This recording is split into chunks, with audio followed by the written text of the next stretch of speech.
This is part 3 of how to get a apartment. We are about to get on the Knowledge Express, and I want you to get ready to do this. Let's dive in.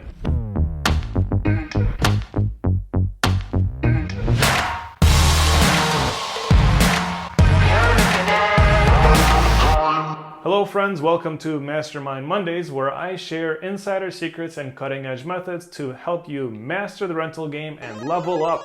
Today we're going to dive into the 6 very important tips so you can figure out whether or not you should be renting the apartment you're looking at. So there are going to be some really important things you're going to have to understand before you sign a lease, otherwise you're going to regret it for 12 whole months. And then you got to know what to do after you sign a lease. So you've signed a lease and then what? So we're going to dive into these 6 very important tips. Let's get started. Tip number 1 is you got to check the unit. Now, once the landlord performs their review and they've decided this person's great, we want to rent to them, then this is your opportunity to meet with the landlord, do a final walkthrough of the apartment. You got to do some basics to figure out what about the unit is working or isn't working. How's the water pressure? Faucets and lights working? Leaks, mold. Look on the bottom cabinets to see if there are little mouse droppings. If there are mouse droppings or dead cockroaches, what is the landlord doing to solve for those things? So if the landlord is doing regular exterminations and can admit, hey, we have some problems here, but yeah, we're taking care of it, then you say, great, can you show me the last bug report? At some point, every building will have a bug problem, but that's what exterminators are for, and responsible building owners continuously maintain that. And tip number 2, you got to learn the information about the building. Information like gang activity, building code violations. Generally, the people in the building will already know about those things. Talk to the neighbors when the landlord is not there, because the neighbors will tell you a lot about the building that maybe the landlord doesn't want you to know. Another way of deciding whether or not you want to live in a certain building, take an afternoon, sit in front of the building in your car, just to see the kind of people that are coming in and out. Are people friendly? Are they unhappy? Harassing other people? Sale of drugs? Yeah, you can look online to see what you can learn, but until you actually hang out at the building, there's no way for you to learn that information. So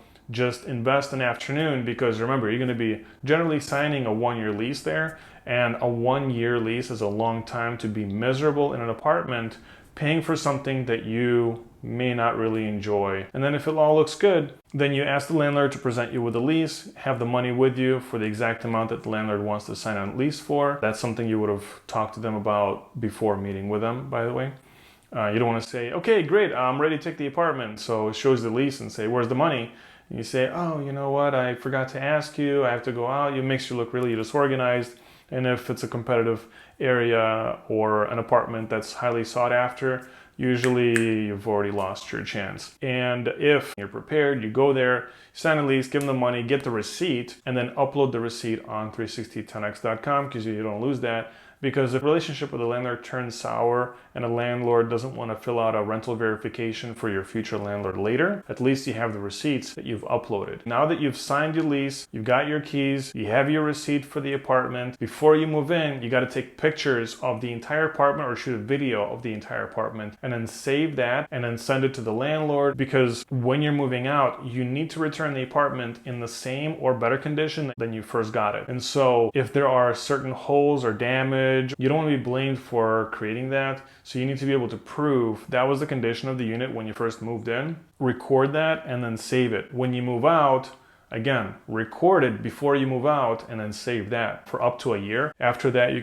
can discard that. But yeah, certainly you need to have a record of the before and after, so that if there are any claims against you for property damage, you got to be able to say that wasn't me. And tip number 6 is you got to get your keys, your lease, your rules, and you have to ask the landlord which way up the building or in through the building he wants or she wants you to follow for you to move in. You have to generally find out if you're going to get all of the following keys. You're going to have the door key for the front door, the back door key for the back door. Then you have the rear building key, the front building key, any laundry room key, a mailbox key, might be a gate key. And you got to find out if there's a policy against copying the keys. So if you're going to have a roommate with you, your kids, or your significant other, you'll need to ask the landlord to provide them with the keys, because you may not be allowed to create copies of keys for anyone. Aside from that, you need to get a copy of the lease. If you can get get a soft copy, that would be great. Otherwise, you get a paper copy and then just scan that and save that in a cloud somewhere so that you don't lose it. You can also upload the lease copy to your documents tab on 36010x.com. And then as far as the rules are concerned, how to avoid getting in trouble as a tenant of the building, you also have to get those rules. So figure out what the rules are, get the rules in writing. Usually there's going to be some sort of a formal document that the landlord can email out, or it might be something that you'll initial when you're signing the lease. So make sure that you have the rules and you follow the rules. And if there are any violations, you got to find out what is the procedure for notifying the landlord if any of your neighbors are violating the rules and creating any kind of chaos for you. And then lastly, very important, find out how to move into the building without damaging anything, because the landlords will sometimes have a designated entrance to bring in furniture that they know is going to be large enough for people to move their couches or sectionals through. Sometimes there's a freight elevator where people can hoist up their dressers and whatnot. If there are padding that you need to rent that will line the elevator so you don't damage the inside of the elevator, is there any kind of procedure for moving stuff through the hallway? Is there a dolly? So really get all of that information, because if you end up damaging anything because you didn't ask, it'll be your fault. So get all that figured out. This way, when you move stuff in and if anything goes wrong, then you can just say, look, you followed all the procedures, therefore it's not your fault. Any questions or comments about the video, remember to comment below. And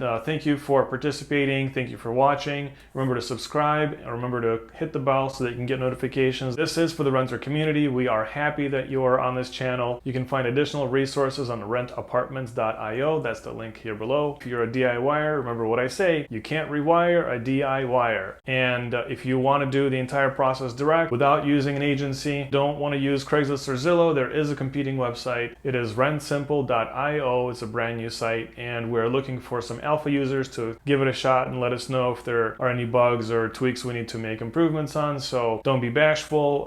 Go ahead and let us know if you want to join that platform. We actually have landlords on this platform that you'll be able to contact, so you can give that a shot and see if that's a better experience for you. Remember to share this link on Facebook, Instagram, Twitter, wherever you like to normally share your content. We're happy to receive new friends to join this channel. The more people that join, the better it's going to be for the channel and better content we can create for you guys. And as usual, my disclaimer, I'm not a real estate agent, attorney. I'm not providing advice, consultation, representation, really just sharing the knowledge that I've learned over the years for you guys to benefit. And if you want to use our service, that's wonderful. We'd love to have you join, and we can refer you to the brokers that are using and subscribing to the platform. And if you find this useful, give us a like. Again, thank you so much for watching this evening. Have a good night.